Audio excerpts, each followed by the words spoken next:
State terrorism definitely works.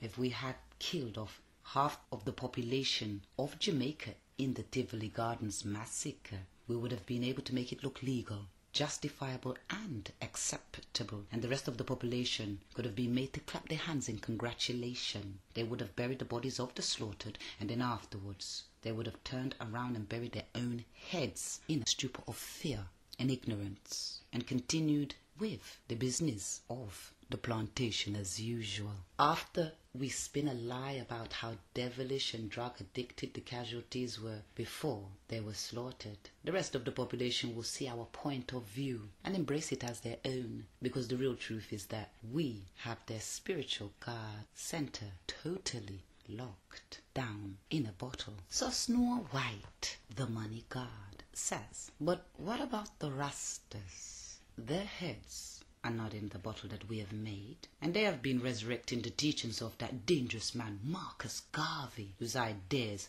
would have made black people think as a nation and unite as a nation across all the artificial divisions that we have imposed to keep ourselves on top.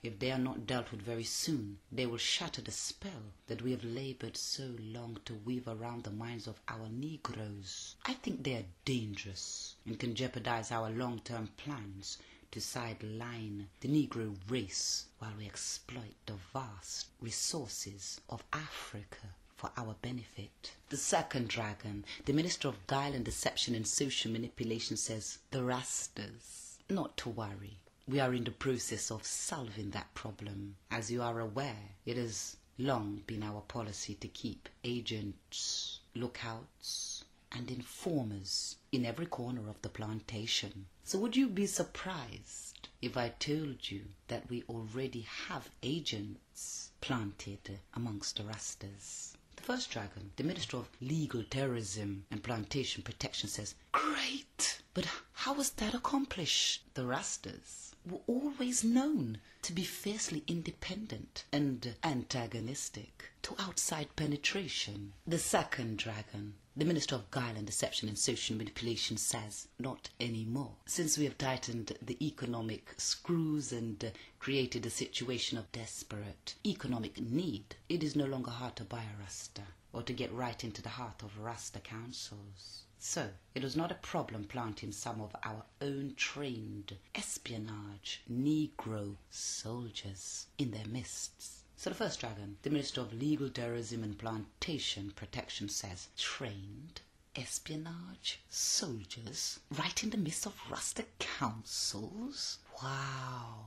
I thought this could only happen to the beach Rastas, who were not so serious about their culture. But I never thought that the real serious ones could be penetrated. The second dragon, the Minister of Guile and Deception and Social Manipulation, says, as I've told you before, it is easy to manipulate and control economically deprived people with the power of money. But what we have also discovered is that many of those who look genuine and authentic are not really as committed to the liberation of their own people in a serious way as they were before. In their attempt to escape poverty, many of them have found that their looks and eccentric image are proving to be a big hit amongst Caucasian thrill seekers who have favors to bestow. They were thus faced with two choices: stay true to the non-commercialized race first, black nationalistic philosophy that is unappealing to white thrill seekers, or adopt a more watered down one love philosophy that white thrill seekers can comfortably embrace. The first choice was bringing no money. The second choice was quite the opposite. It brought celebrityhood, travel, some money, but not too much. But it also brought the comforts of the big house that are so hard to resist when compared to the shanty towns. The big house won the contest, and thus began the new era of Rasta, a Rasta warrior in whose quiver is an arsenal of doctrines that have been carefully honed down to make them more commercially attractive. He has placed the black nationalist Selassie in a magician's cap and brought out a version of Selassie that is sanitized for white consumption. With the comforts of the big house, they naturally acquire many white bodies. So they have found that they need to spearhead a teaching that goes like this. In the exclusively African congregation, there is too much segregation. There needs to be more white participation so that we can walk in the way of our recently invented king who championed integration and not African nationalism. This embrace of integration, they say, is more important than bridging the great divides that we Caucasians have scientifically and systematically implanted between the black peoples of the world to facilitate their continued exploitation. So Snow White, demonic god, says, our great-grandfathers always told us to keep the economic lid tight on the Negroes because the economic lockdown can be more useful than a chain. At those times, when you do open the lid just a little, the Negro will welcome you and confer honorary status on you like a savior. Jesus. The second dragon, the minister of guile and deception and social manipulation, says, since its earliest days we have also set in motion a strong current to drive the movement away from its original black nationalistic goals towards the direction of multi-racial religion. This has helped to make the movement far more open to penetration.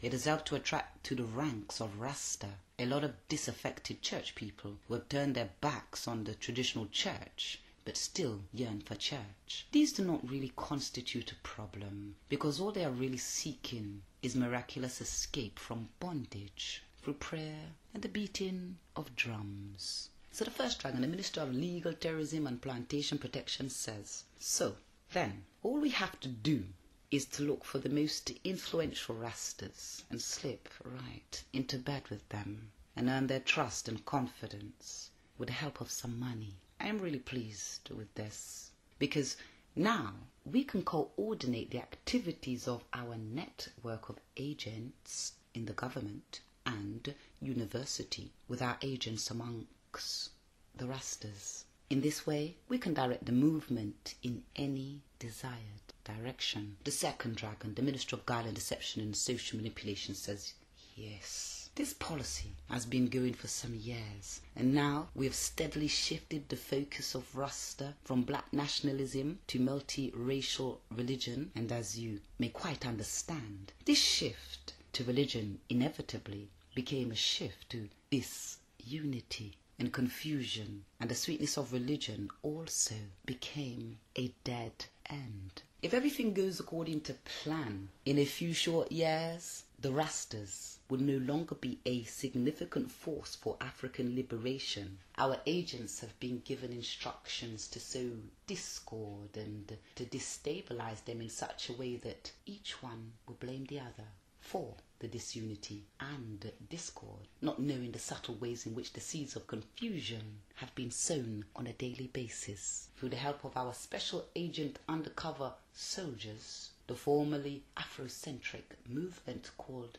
Rastafari will have become a multiracial religion that is unattractive to the people that it was intended to wake up, and more attractive to our white children who will run to it because of its harmless, non-threatening to white domination eccentricity. This can be tolerated in view of what we stand to achieve when we have so much milk for the Rasta's coffee that it is totally neutralized as a black liberation movement. The more milk we add, the more the liberation agenda will be replaced and sidelined by agendas hatched in our counter-intelligence offices. The first dragon, the Minister of Legal Terrorism and Plantation Protection, says, well, gentlemen, we have learned a lot from this discussion, and I see why we were instructed to work hard to cause the teachings of Marcus Garvey to be de-emphasized and to create the perception of Haile Selassie that he was a neutral, colorblind guru. The second dragon, the Minister of Guile and Deception and Social Manipulation, says the exclusively black nationalistic focus that Haile Selassie planted in the Ethiopian World Federation and Marcus Garvey cultivated in the United Negro Improvement Association posed the biggest threat to our colonial ventures on the continent of Africa. And in their early beginnings, the Rastas We're coming too dangerously